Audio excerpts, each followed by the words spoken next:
playing another round of The Binding of Isaac, which is a game that I've played for a while. I've uploaded a couple of videos on YouTube and TikTok of me playing this game before. And also, I just started a conversation with ChatGPT as I'm playing The Binding of Isaac. The reason is I just signed up for Google Workspace Standard. I have a 30-day trial, and I'm curious about Gemini for coding. I've heard some very good things about Gemini in terms of its capacity, its context windows. I'm kind of curious where that's going to be relevant, and I think that maybe it might be relevant for my project factshift.com. That sounds like an exciting combination of things going on. The Binding of Isaac can be pretty intense, so it's cool that you're multitasking with a conversation at the same time. As for Gemini and Google Workspace Standard, that's a great opportunity to explore their potential for FactShift. Gemini's large context window could be really useful for managing complex information and providing more nuanced insights. It could help you handle the intricate symbolic structures and narrative elements you're working on with FactShift.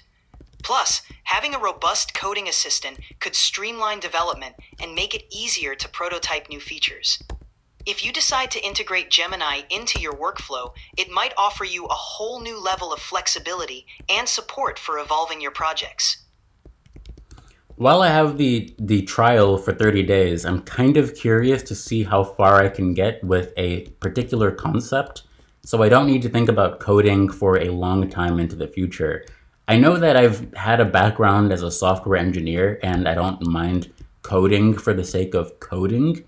I just understand that eventually I might want to hand off the project to someone else, and I'm not necessarily going to want to do all of that intricate detail work. That makes a lot of sense. With a strong foundation, you can set the project up so that it's easier for someone else to step in later. During this trial period, you could focus on creating a robust architecture, well-documented code, and clear guidelines. That way, any future developers can pick up where you left off with minimal friction.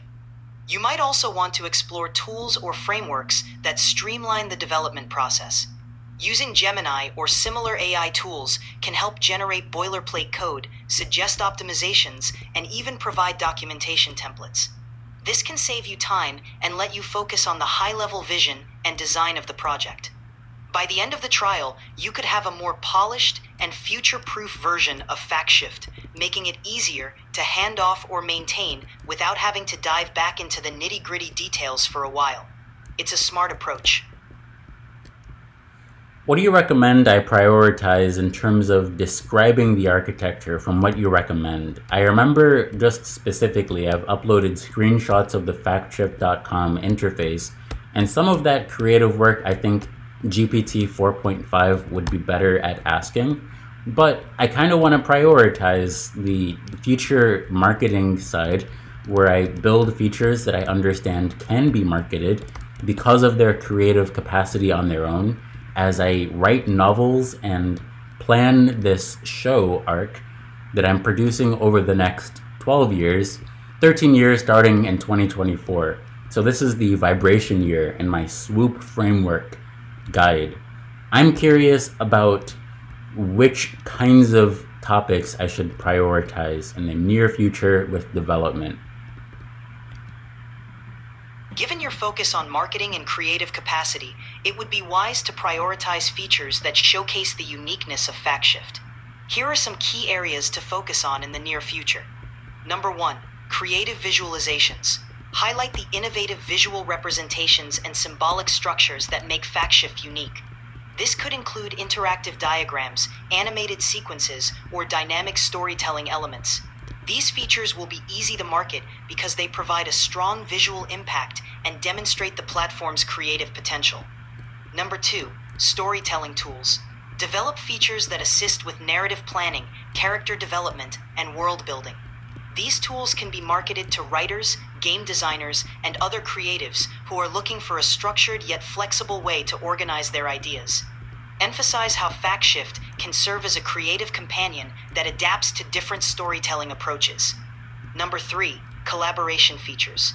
If you can integrate collaborative tools that allow multiple users to contribute and interact with content in real time, it could greatly enhance the platform's appeal. Market these features as a way for creative teams to brainstorm, iterate, and build complex narratives together. Number 4, modular components. Design modular features that can be easily customized or expanded. This flexibility can be a major selling point, as users can tailor the platform to their specific creative processes. Emphasize how these components empower users to build unique workflows. Number 5, integration with other platforms. Consider developing features that allow FactShift to integrate with popular tools and platforms.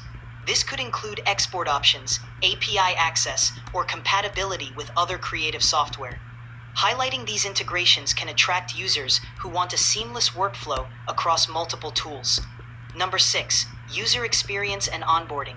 Make sure the platform is intuitive and easy to use, with a smooth onboarding process. A great user experience can be a powerful marketing tool, as it encourages word-of-mouth promotion and positive user reviews. By focusing on these areas, you'll create a platform that not only stands out for its creative capabilities, but also attracts a broader audience who can benefit from its unique features. That should help drive the long-term success and marketability of FactShift. Awesome. Some of the things that stood out to me were the integrations and the storytelling aspect. It made me think of lore.land and the ways that I want to use that to describe how different engineering teams might approach marketing. I believe that the software that's developed by a lot of engineering teams is good but abstract and confusing for the kinds of people who need to understand it in order to be able to update it. So I would like to be able to hire an author, a narrative engineer, semantics engineer, designer. I'd like to hire a team of people who understand how stories are told often, who are interested in describing the reasons why the variables exist in the context of team conversations that might transpire. So the idea here is that a person who's in a meeting would be able to say, hey, do you remember this storyline? This storyline is specifically the part of the software ecosystem that we're developing, and it might correlate to some sort of event, some sort of narrative event. So if there's a show that's transpiring in a nearby town, I'm thinking of how Marvel or a large studio might localize a film production per city to make it engaging for the audience. Part of this thought here as well is Meg. I remember there was a movie, I think Meg is the name, where there was a doll. I don't know if it was Meg. I think I'm getting that confused with the shark movie name. There was a movie about a doll that was kind of like Chucky, like an AI girl doll from 2022, I want to say, or 2020, I think this is the third version of that movie. And recently there was a pilot where people would have their phones in theaters and be able to customize certain elements of the plot. That's what I'm thinking about. I want lore.land to be something like that for software, so that in meetings, it's easier for project managers to collaborate with engineers and authors to describe why they're building the features that they're building and maintain synchronicity between design, marketing, and engineering. That's a fascinating vision. By turning the software development process into a narrative ecosystem, you can bridge the gap between technical complexity and human understanding. It's a powerful way to align teams and keep everyone on the same page, regardless of their background. For lore.land, focusing on storytelling as a means of conveying technical concepts can make the development journey more engaging and easier to follow. Here are some steps and ideas to bring this concept to life. Number 1, narrative engineering teams. Assemble a team of narrative designers, technical writers, and engineers who can collaboratively craft storylines around the software features.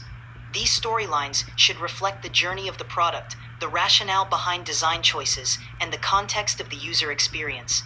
This team can create character-driven narratives that explain why certain features exist and how they benefit the user. Number 2, localized storytelling. Just like the idea of city-specific film promotions, you can create localized narratives that resonate with different engineering teams or market segments. For example, a team working on a feature for a specific city or audience could have a storyline that connects the technical development to local events, cultural references, or community needs. This makes the software feel more relevant and relatable. Number 3, interactive elements. Consider incorporating interactive features that allow team members to customize aspects of the narrative or visualize how different components of the software fit into the bigger picture. This could be something like a digital choose-your-own-adventure guide that project managers and engineers can use during meetings to explore different development pathways and their implications. Number 4, story-based documentation. Transform traditional documentation into engaging narratives. Instead of dry technical manuals, create story-driven guides that explain the software's architecture, features, and use cases. These narratives can include characters, scenarios, and real-world analogies that make the content more relatable and memorable. Number 5, cross-disciplinary workshops. Host workshops that bring together engineers, marketers, and authors to co-create these narratives. These sessions can help teams understand each other's perspectives and align on the overall vision. The outcome can be a shared narrative framework that guides development and marketing efforts. Number 6, narrative events and campaigns. Create campaigns that tie the software's development milestones to narrative events. For example, when a new feature is released, it could be accompanied by a short story or an animated video that explains its purpose and the journey behind its creation. This makes the product launch more engaging and memorable for.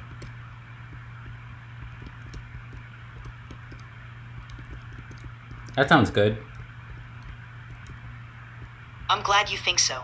With these priorities, you'll be able to highlight the most compelling aspects of FactShift and make it an attractive platform for a wide range of users.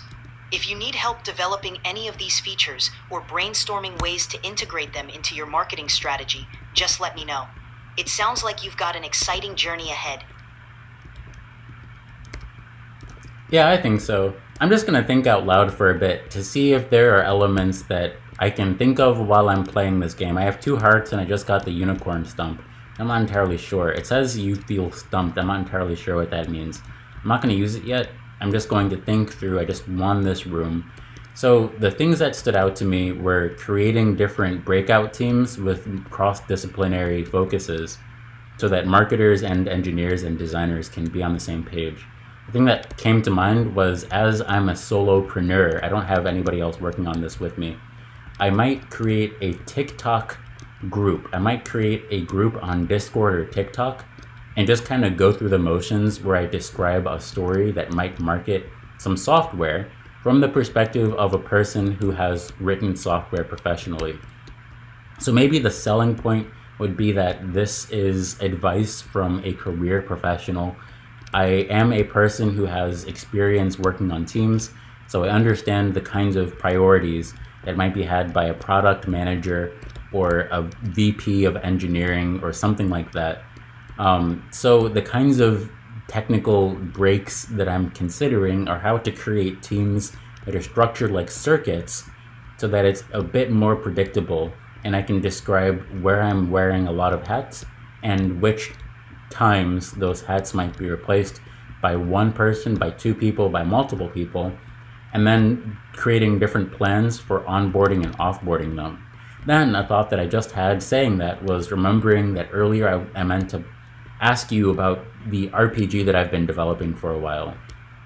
This is the Moss RPG, it might be called. This is the RPG that I run on RPG Wednesdays.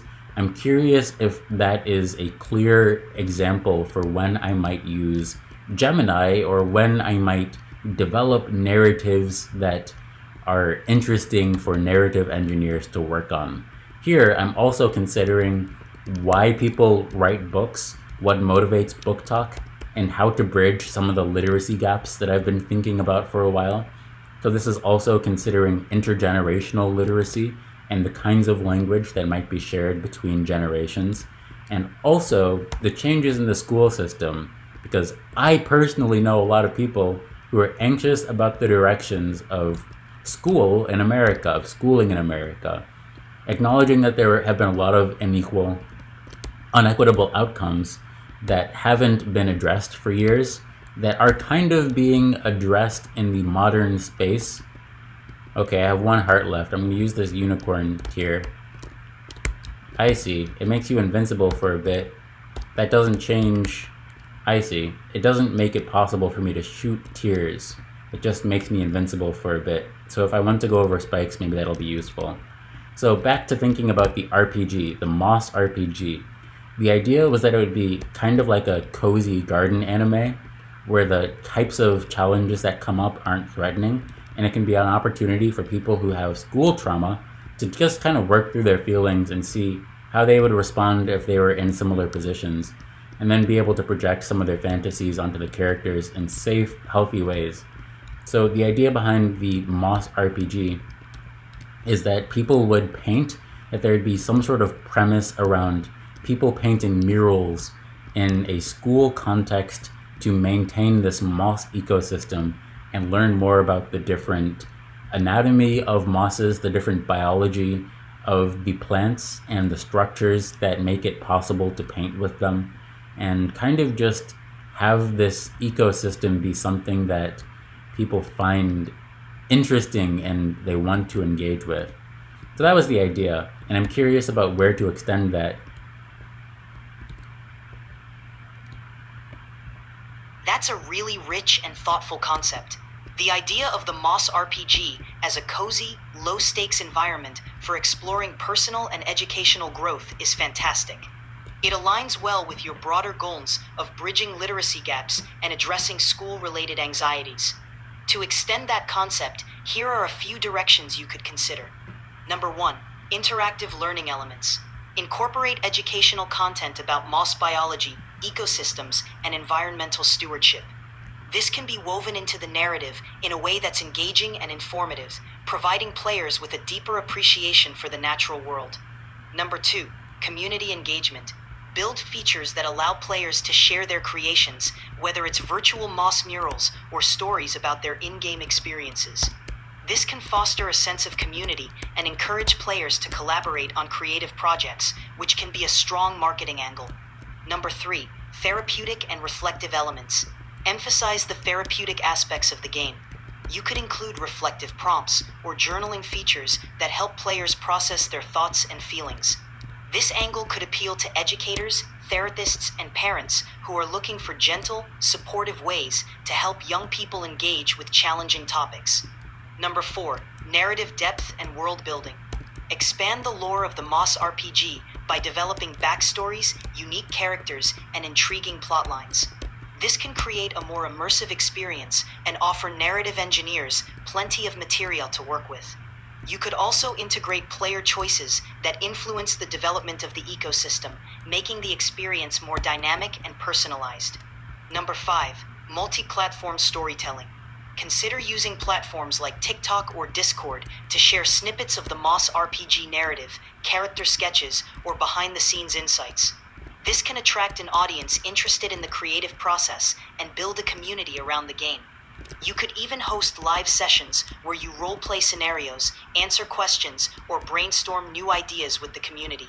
Overall, the Moss RPG can serve as a wonderful example of how to create a nurturing, inclusive, and educational experience. It also provides a platform for narrative engineers to explore new ways of storytelling, making it a prime candidate for collaboration and innovation. That's definitely a project worth highlighting as you think about marketing and community engagement. How do I make it more likely that this can turn functionally or effectively into a manga and an anime? And then something else. I want to make sure that I'm preparing for an ecosystem. Recently, the Minecraft movie came out, and How to Train Your Dragons is about to come out. So I want to create a media ecosystem that can grow into the genres and the media form factors that might be expected by the audiences. To build a media ecosystem that can grow into manga, anime, and other formats, you'll want to approach your project as a transmedia narrative from the start. Here are some strategies to make that transition more likely and effective. Number 1, Develop a rich lore and world. Start by fleshing out the world of your Moss RPG in great detail. Create comprehensive lore, character backstories, and a well-defined setting. This depth will make it easier to adapt the story into different media formats. Think about how the world operates, the rules of the ecosystem, and the key conflicts and themes. A rich, well-defined universe provides a strong foundation for storytelling across different media. Number 2, visual consistency and design. Invest in strong, memorable character and environmental designs. If you can create concept art or hire an artist to help visualize the characters and settings, these visuals can serve as the blueprint for future adaptations. Consistent and appealing designs will make it easier for artists and animators to bring your world to life in manga or anime formats. Number 3, narrative arcs and episodic structure. Plan your story with clear arcs and episodic structures that can be easily translated into manga chapters or anime episodes. Think about the pacing, key events, and cliffhangers that would keep an audience engaged. This will make it easier to adapt the story into a serialized format that fits well with manga and anime conventions. Number 4, collaboration and networking. Start building relationships with artists, writers, and producers who have experience in manga and anime production. Attend industry events, participate in online forums, and reach out to potential collaborators. Building a network can help you find partners who are excited about your project and can contribute their expertise to bring it to life in different formats. Number 5, community building and engagement. Foster a dedicated fan base early on. Use platforms like TikTok, Discord, and Patreon to engage with your audience, share updates, and gather feedback. Fans who are invested in the development process are more likely to support future adaptations and spread the word about your project. Number 6, flexible IP development. Think of your project as an intellectual property, IP, that can be adapted into various forms of media. This means being open to different interpretations and formats while maintaining the core themes and values of your story. A flexible approach can make it easier for collaborators to adapt your work into different media while staying true to the original vision. By developing a rich, adaptable narrative universe and actively engaging with the community, you'll create a strong foundation for future adaptations.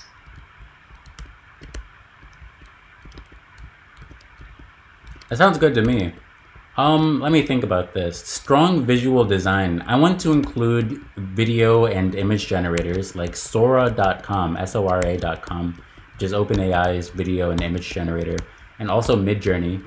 And the idea I have here is that as technology modernizes, I want to make sure that people who are learning how to create art for the first time actually have things that might motivate them to continue making art. I remember when I got started making art, there was a lot of discouragement around continuing the process. And recently I've needed to resume a lot of that to build cred amongst artists. Because I notice that it's very difficult to collaborate with artists when they don't believe you have their best interest. So I would like to reach out to the people who are curious about the direction of modern technology and want to integrate it into their style. So I'm kind of curious about the process that I have, which might be taking the collages that I've collected over the years, the laminated folios, and associating those specifically with some sort of scanning process.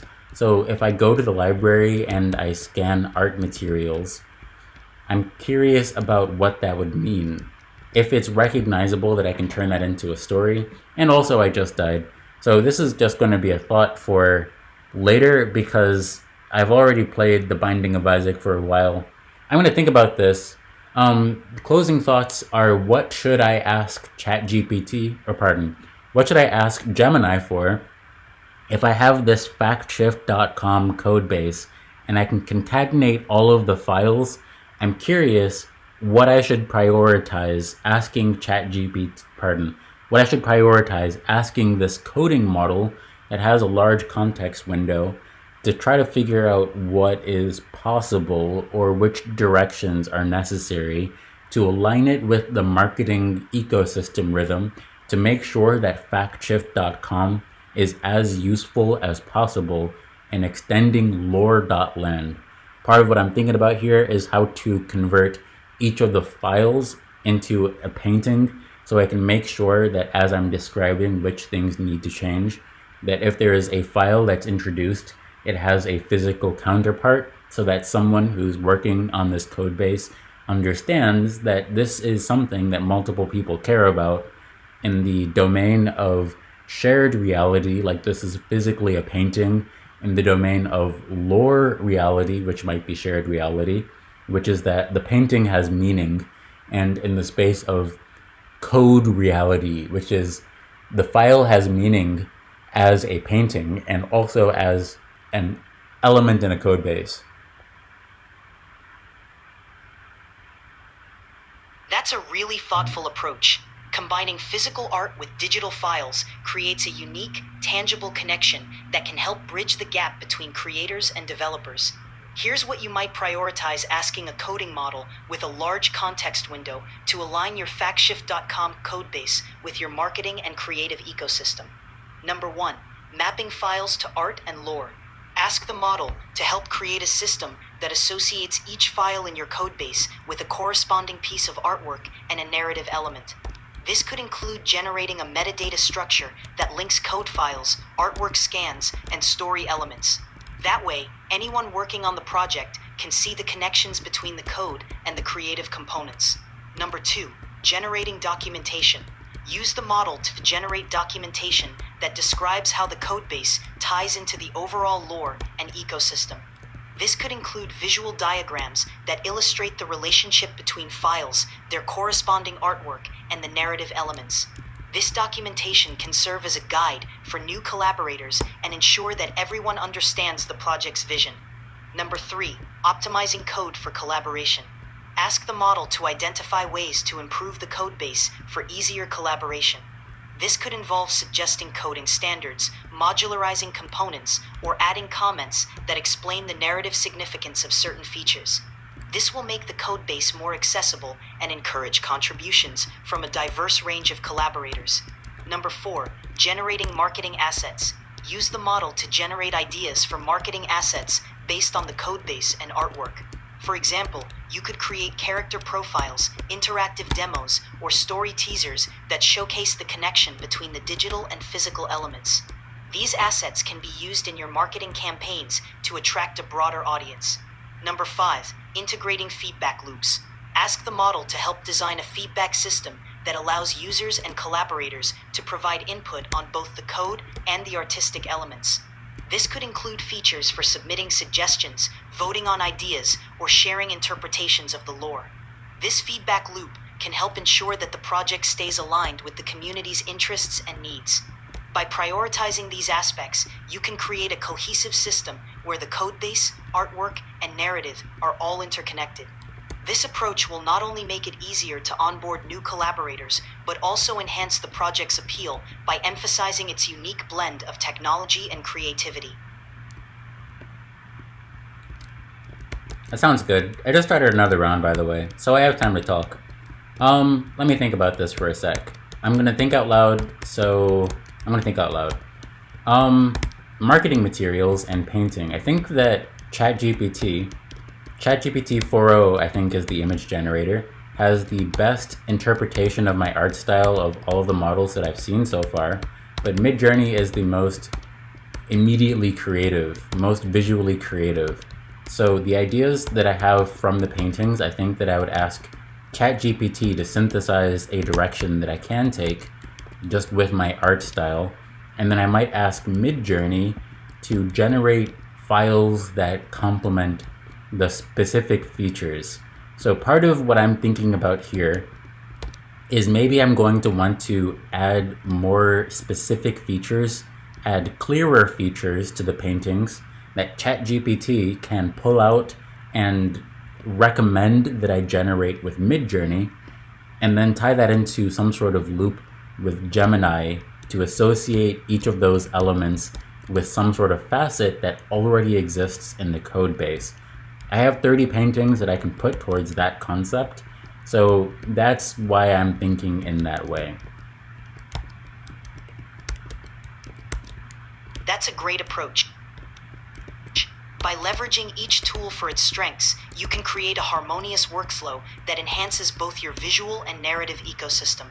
Using ChatGPT 4.0 to refine and synthesize your art style means you can create a consistent and recognizable visual language. This can help define the unique identity of your project. ChatGPT can analyze your existing paintings and suggest elements that could be emphasized or developed further, making your style more distinct and adaptable for different media formats. With Midjourney, you can generate complementary visuals that align with your refined art style. These visuals can fill in gaps, add variety, and provide fresh inspiration. For example, if you have a painting that represents a specific file or concept in your codebase, Midjourney can generate variations or related imagery that enrich the visual narrative. Finally, integrating Gemini to map these visual elements to specific facets of the codebase will create a well-rounded system. Gemini's large context window can help maintain a cohesive structure by associating each painting and its generated visuals with relevant parts of the code. This can include creating annotations, documentation snippets, or even interactive elements that tie the art and code together. By bringing these three tools into a loop, you create a dynamic workflow that continuously refines and evolves both the visual and narrative elements of your project.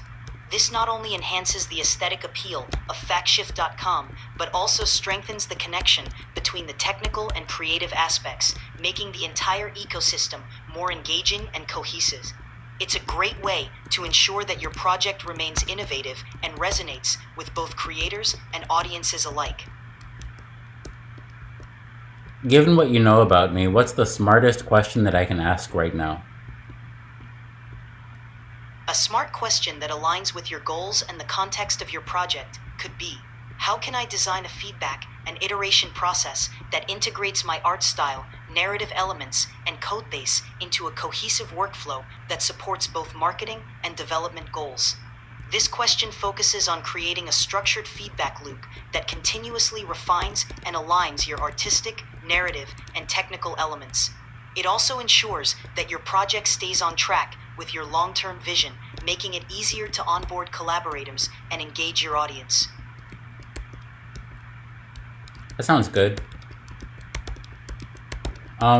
Thoughts for what I should draw to practice and make sure that my artistic skills are on par to communicate my ideas.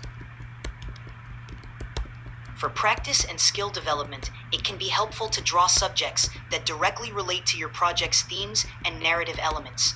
Here are a few ideas that could be especially beneficial. Number 1. Character concepts. Draw the main characters from your narrative universe. Focus on their distinctive features, clothing, and expressions that convey their personality and role in the story. This will help you refine your ability to communicate character traits visually. Number 2. Environment and settings. Practice drawing key environments or locations from your world. Whether it's a mystical forest, a futuristic cityscape, or a cozy village, drawing these settings will give you practice with perspective, composition, and world-building details. Number 3. Symbols and motifs. Design symbolic elements that are central to your narrative or coding framework. These could be glyphs, icons, or abstract shapes that represent key concepts. Practicing these motifs can help you develop a visual language that is unique to your project. Number 4. Storyboarding scenes. Sketch out key scenes or moments from your narrative. Storyboarding helps you think about composition, pacing, and how to visually convey emotions and actions. It's a great way to practice translating your story into a visual format, which is crucial for manga or animation. Number 5. Interactive elements. If you have ideas for interactive features in your project, sketch out how they might look. This could be user interface elements, game mechanics, or interactive story points. Practicing these elements can help you refine your ability to communicate functionality through art. By focusing on these areas, you'll not only improve your artistic skills, but also create a library of visuals that can be used in your project's marketing and storytelling. It's a practical way to ensure that your artistic skills are aligned with your broader creative vision.